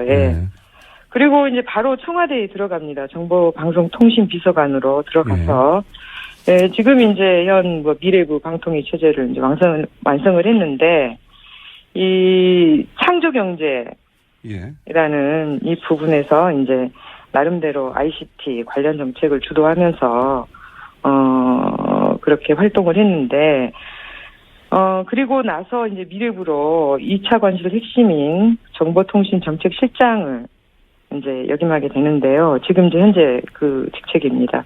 그래서 고공승진을 한 인물이죠. 그렇게 요는 말씀을 들어보니까 정통부 마피아로 불렸고 김기춘 라인이고 소위 이제 핵심 친박 인사였을 뿐만 아니라 이 방통위를 사실상 없애려고 했던 인물인데 그런 인물이 이제 그분이 방통위로 들어오는 거는 이게 말이 안 되는 인사다. 더구나 이제 지난 금요일 날 황대행이 이 사인을 했다 이렇게 전해지고 있는데 박근혜 전 대통령이 구속된 당일 그 구속된 김기춘 실장의 총애를 받은 그 김기춘 라인의 인사를 방통위로 차관으로 지명을 한 부분은 정말 말이 안 되는 인사다. 인사 자체도 말이 안 되고 시기적으로도 말이 안 되고 그리고 그 인물에 대해서도 문제가 있고요. 그리고 그 대표적인 산업 논자입니다. 이 방통위라는 게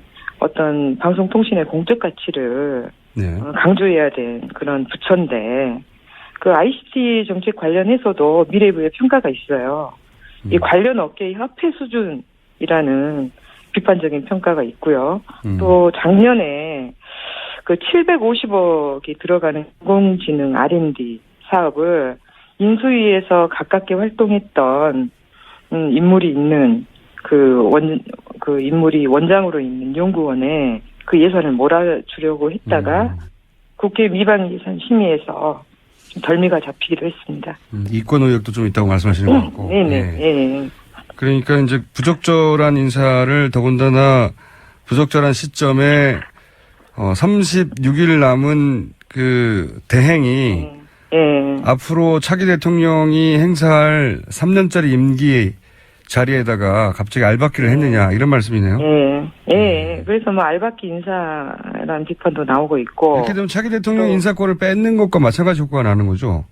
예, 그렇죠. 예. 그리고 뭐 황대행이 지금 마지막에 취업발선하고 있냐. 취업발선. 나오고 있는데. 왜 이렇게까지 했을까요? 제가 보기에는 예. 제가 분석한 건 이 박근혜 정부에서 이제 대통령이 지명한 인사들이 대부분 방통에 힘을 빼는 역할을 했어요. 방통위 힘을 빼는 역할이라는 건 어떤 의미입니까? 그러니까 이제 합의제 기구인 방통위를 예. 살리고 싶지 않았습니다. 이 박근혜 정부에서. 예. 이게 이제 관련 현업 단체들이나 시민 사회의 저항 때문에 지금의 방통위가 남아 있었던 건데. 네. 이제 조기 대선에서 가장 위기를 느끼고 있는 부처가 이제 미래부와 문화부일 텐데. 예. 지금 야당과 학계 등의 공통된 의견은 미래부를 좀 해체하고. 예. 방통위 합의제 기능을 좀 확대하자 이렇게 의견이 모아지고 있어요. 제가 뭐 지적해 드렸지만 이 정통부 마피아 중 핵심 인사인데 이 김용수 씨가 이렇게 무리한 알박기 인사를 하는 건 이 미래부를 구하기 위한 이 트로이 목마 인사 같다. 예, 이제 정부 조직 개편 대응을 앞두고 네. 정통부 마피아들의 이 꼼수 인사다. 이렇게 되면 이제 차기 정부의 가장 큰 걸림돌이 이 인사가 되는 거죠. 그렇군요. 차기 정부가 들었으면 뭐 당은 아니어도 당연히 정부 조직 개편을 하게 될 텐데 통상 그렇게 하니까요. 그 과정에서 소위 부처 이기주의라고 표현하죠. 자기 부처는 살아남아야 되겠다는 욕구. 예, 그런데 이제 방통위 위원으로 가서 예. 방통위의 어떤 역무를 이렇게 확대를 하거나 공공성을 강화하는 역할을 하면 좋은데 예. 제가 트로이 목마라고 말씀을 드리는 건 그런 정통부 마피아 핵심 인물이 방통위로 가서 예. 방통위를 오히려 약화시키는 그런 역할을 할 가능성이 크다. 그래서 이제 아주 비판이 많이 나오고 있는 거죠. 그 비판은 알겠습니다. 근데 또 임기 임명을 한 이유 아직 내정이 오늘 아직 발표는 안 됐으니까 내정을 한 오늘 이유. 뭐 발표할 예정이라고 알려지고 있어요. 예. 이제 곧 발표가 되면 알겠죠. 근데 이게 5명 가운데 3명이나 공석이 돼서 업무 공백을 막기 위해서는 이렇게 신속하게 지명을 해야 된다. 이것이 이제 공식적인 입장인 걸로 알고 있는데 이건 말이 안 되는 해명입니까? 예, 그것도 이제 걱정을 많이 해야 될 부분인데 이제 방통위 내부에서도 업무 공백에 대한 우려는 크지 않다. 최승준 위원장도 그런 입장이고요. 예. 지금 이제 방통위의 가장 중요한 심의 의결 사항은 각각 방송사들의 이제 면허입니다. 지상파 제어가. 종편 보도채널 재승인 이런 부분인데 이미 마무리가 됐어요. 예. 그래서 이제 뭐 업무 공백이 크지 않다. 그리고 5월 9일 대선까지 보면 그리 이제 길지 않은 시간이잖아요. 한 달 열흘 남았습니다. 때문에 이제 방통위 사무처가 관리 감독을 잘해주면 큰 문제가 없다는 게 방통위 내부에서 나오는 얘기예요. 방통위 내부에서도 이 인사를 달갑지 않아 하는군요. 네, 이제 그렇죠. 방통위를 없애려고 하는 사람이 방통위 상임위원으로 온다 하면 이제 굉장히 위기를 느끼는 거죠. 알겠습니다. 뭐가 꼼수인지는 알겠는데요. 그리고 왜 그렇게 하는지도 이제 말씀해 주셨는데 이게 막을 방법이 없지 않습니까, 근데? 지금 이제 방송 현업인들도 크게 저항을 하고 있고요. 예. 그리고 이제 야당 원내 지도부도 이제 부적절한 인사다고 이제 이미 반대 의견을 피력을 했는데 저도 이제 국회 미방위 차원에서 강력하게 대응해야 된다 해서 민주당, 국민의당 간사들에게 해놓은 상황이어서 일단 실명이 거론되고 이렇게 비판이 제기되고 있기 때문에 황대행이 쉽게 발표를 좀 하지 못할 거다 그런 예상을 하고 있어요. 발표를 해버리면 어떡합니까? 근데 해버리면 이게 인사청문 대통령 지명목 1인이라 인사청문회도 안 하고 야당 동의도 필요 없고 그러니까 지명하면 끝나는 거 아닌가요? 국회 본회의 인준사항도 아닙니다. 그럼 이제 고집을 한다 그러면 뭐 끝까지 국회 차원에서 문제 제기를 하고 저항을 해봐야죠. 임기는 보장돼야 되는 거고 지명되면. 그러면 지명되면 사실상 법적으로는 어떻게 할 수 없는 거죠. 예, 지금 법적으로 어쩔 수가 없는데, 예. 이제 법이 개정이 된다거나 하면 어떤 예. 뭐 소환제라든지 이런 부분도 좀 필요해 보이고요. 그리고 그 이후에 이제 강행에 대한 대응 부분들은 예. 좀 지금 생각하면 무력하지만 이제 상임위 차원에서 진지하게 고민을 좀 해봐야죠. 알겠습니다. 문제가 있는데 더 큰 문제는 그 문제를 해결할 방법이 없다는 게 문제네요. 예. 얘기를 듣다 보니까. 예, 현실적으로 한계가 좀 있긴. 예, 문제가 뭔지는 정확히 알겠고요. 예. 이 문제에 관해서 계속 미방위 소속이시니까 네. 문제가 해결되든 안 되든 저희가 조만간 다시 한번 연결해서 어떻게 되는지 여쭤보겠습니다.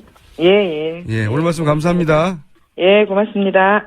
지금까지 국회 미방위 소속의 정의당 추혜선 의원이었습니다.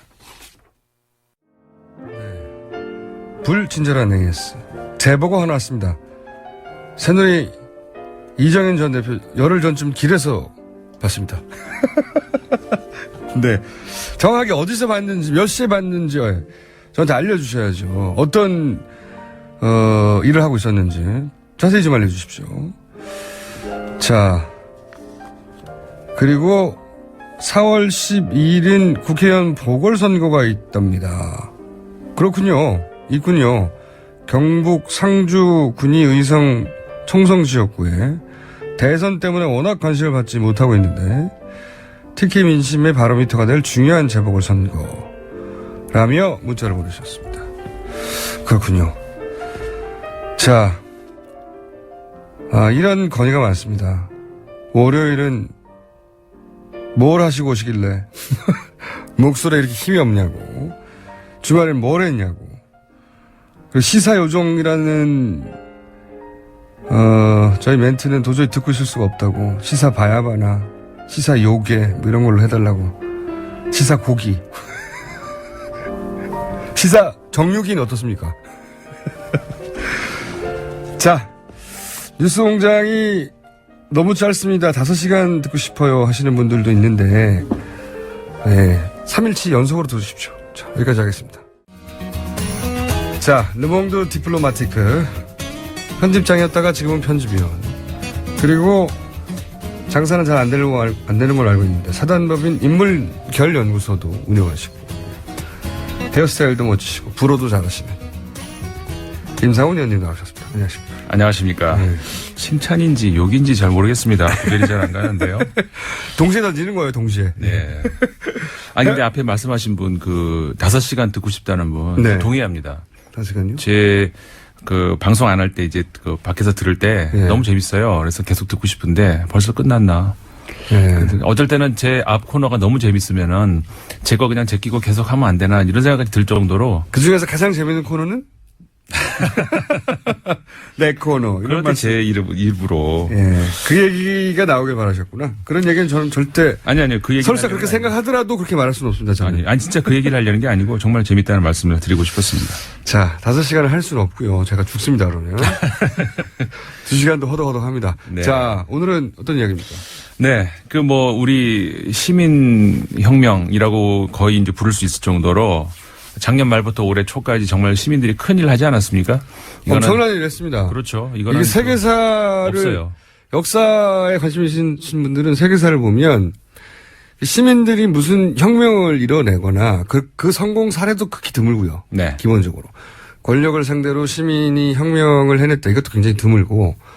그리고 거기에는 엄청난 대가를 지불해서 성공했다 희생이 하더라도. 많고 예. 피를 많이 흘리고 희생이 많죠, 사실. 일단. 사람들 엄청 죽고요. 네. 그리고 성공한 듯 보였던 시민혁명이 뒤집어지는 경우도 굉장히 많고요. 그렇죠. 예. 근데 이번 같은 경우에는 단 한 명의 그 연행자도 없었고 네. 그 힘이 너무 컸어요. 그러니까는 우리가 왜 배우자들이 화를 낼 때 말입니다. 그러니까 안 좋을 때 크게 화를 내고 당신 어제 뭐 했어? 파트너. 막 이런 거보다 지금 이제 배우자라고 하면 부인 뭐 이런 그렇죠. 부인 연인. 네. 예.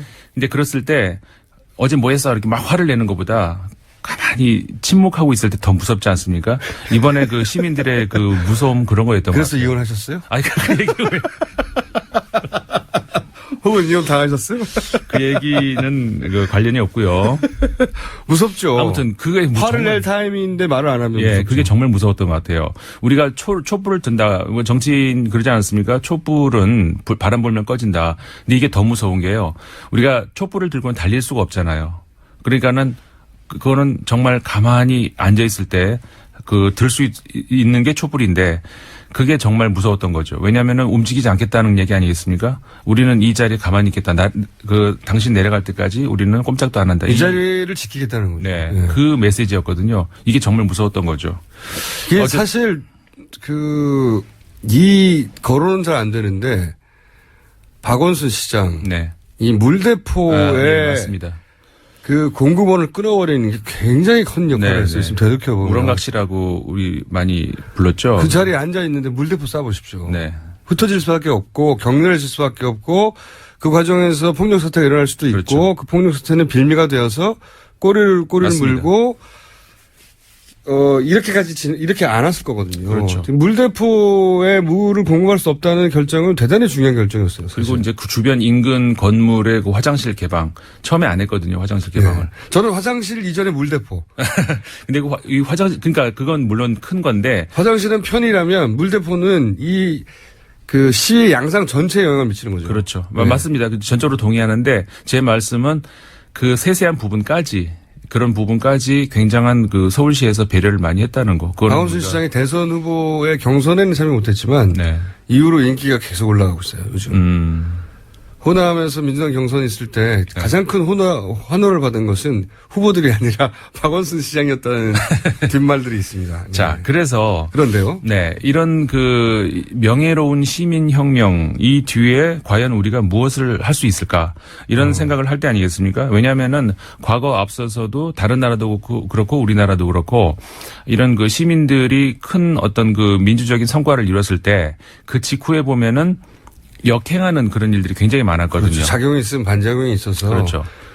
프랑스 시민 대혁명 이후에 나폴레옹이 등장한 게 심지어 황제가 등장을 했지 않았습니까? 네. 왕이 죽고 황제가 나오고 뭐 우리나라도 4.19 이후에 박정희 정권이 등장했죠. 그런 역사의 반동은 없는 경우가 드물어요. 네. 많습니다. 네. 오히려 굉장히. 그래서 이제 과연 그런 것에 대해서 비해서 이번 우리 시민혁명 어떻게 받아들여야 되고 어떻게 우리가 이거를 지속적인 에너지로 바꿀 수 있을 것인가. 오늘 르몽드 디플로마티크가 아니라 인문결 연구소 소장님으로 나오신 것 같은데요. 네, 뭐 둘 하니까 뭐 비슷하게 받아주시면 좋고요.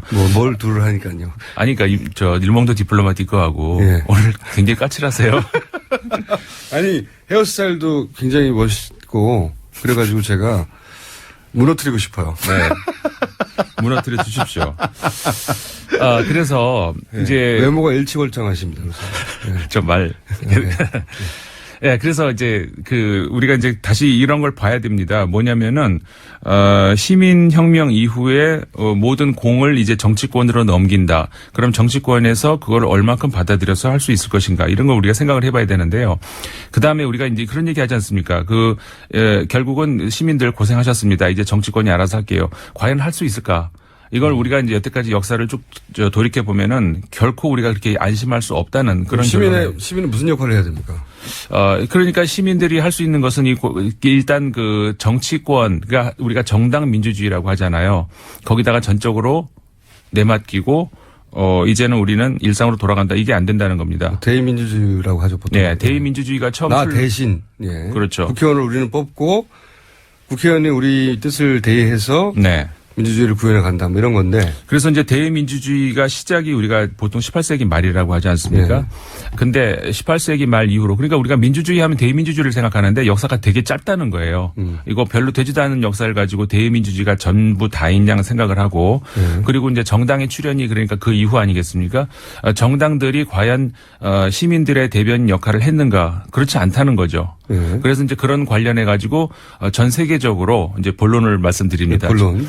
전 세계적으로 그 기존 정당을 대신하는 새로운 정당, 시민 정당 혹은 아예 정당 제도 자체를 그냥 건너뛰어서 직접 민주주의로 가자는 그런 움직임들이 많이 있다는 거거든요. 유럽에서 특히 많죠. 정당 그 이후 뭐. 네, 그렇습니다. 새로운 대한 정당들도 많이 나타났고. 그래서 이제 그런 그 여러 가지 운동들이 일어나고 있는 것 이런 것들을 좀 제가 몇 회에 걸쳐서 소개를 해드리려고 하거든요. 그러니까 우리가 만들어낸 이 변화는 굉장히 큰 건데 이 변화가 기존의 대의민주주의 체제 하에 정당으로 과연 다 소화가 되고 그 변화가 실제 일상의 변화로 연결될 수 있겠는가 의구심이 있다. 그러면 다른 방법은 뭐가 있나? 그렇죠. 지금 해외 사례를 한번 들여다보자. 그렇죠. 그러나요? 그래서 이제 오늘 하루만으로 끝낼 수 있는 이야기는 물론 아니고요. 이걸로 이제 쭉 시리즈로 가시려고. 네, 시리즈로 이제 그 몇 주간 말씀을 드리려고 하는데. 첫 번째 사례가 재밌으면 시리즈로 가고요.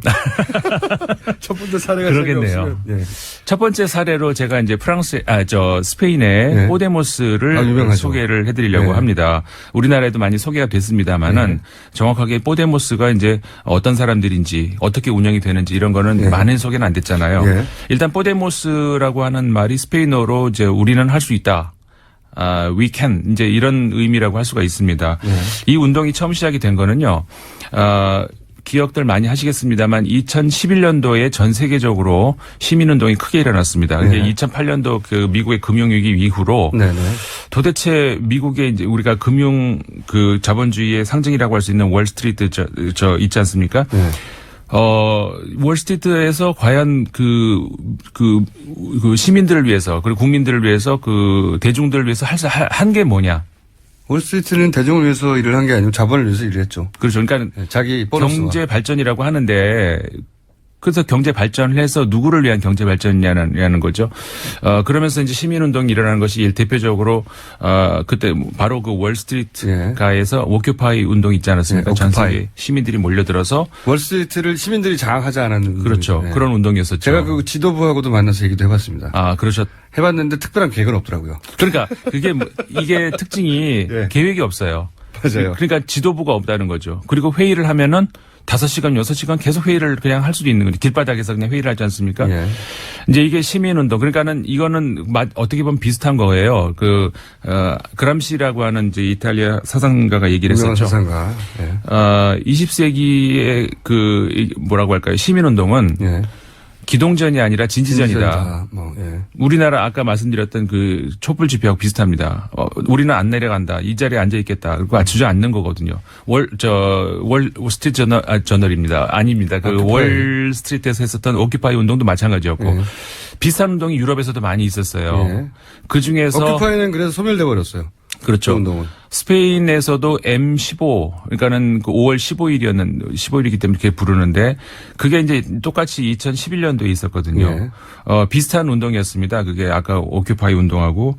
근데 그 이후로 2011년 이후로 그런 시민들의 어떤 그 풀뿌리 조직이 점점점 확산되기 시작을 하면서 이게 2014년도에 들어오면서 1월 달에 포데모스라는 정당이 만들어집니다. 그러니까는 기존 정당이 우리가 만들어진다는 것은 정치 지도자들이 출연을 해서 예를 들어서 반기문 혹은 뭐 그런 인물들 갑자기 등장하고 명망가가 등장한 다음에 그 주변에 사람이 모이는 거죠. 그렇죠. 그래서 우리가 이제 풀뿌리 민주주의라는 말을 하지만 그거는 진짜 풀뿌리가 아니라 우리가 풀을 막 갖다 심는 거죠.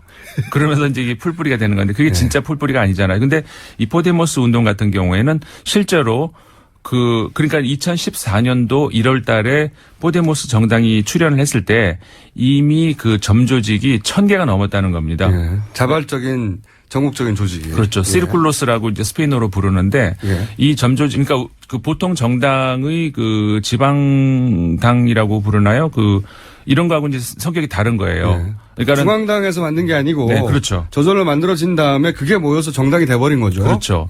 그래서 이제 이 시르쿨로스라고 하는 우리말로 그러니까 영어의 서클에 해당되는 건데 그 조직은 그러니까는 앞서서 오큐파이 혹은 스페인에 있었던 M15 그 조직들하고 비슷하지만 차이점이 있다면은 우리는 집권을 해야 되겠다라는 목표를 가지고 한다는 거죠. 그러니까는 아까 우리 말씀 나눴습니다만 회의를 5시간 동안 그리고 뭐에 대한 회의인지 결정하지 않고 그렇게 하는 것이 아니고 회의를 짧고 그다음에 무엇에 대해서 이야기를 한다. 이런 것들이 더 명확해지면서 한마디로 말해서 집권을 하기 위한 그런 준비를 시작했다는 거죠. 이게 2014년도 들어서면서 놀라운 힘을 발휘하면서 네. 불과 몇 달 만에 돌풍을 일으킵니다. 네. 그렇습니다.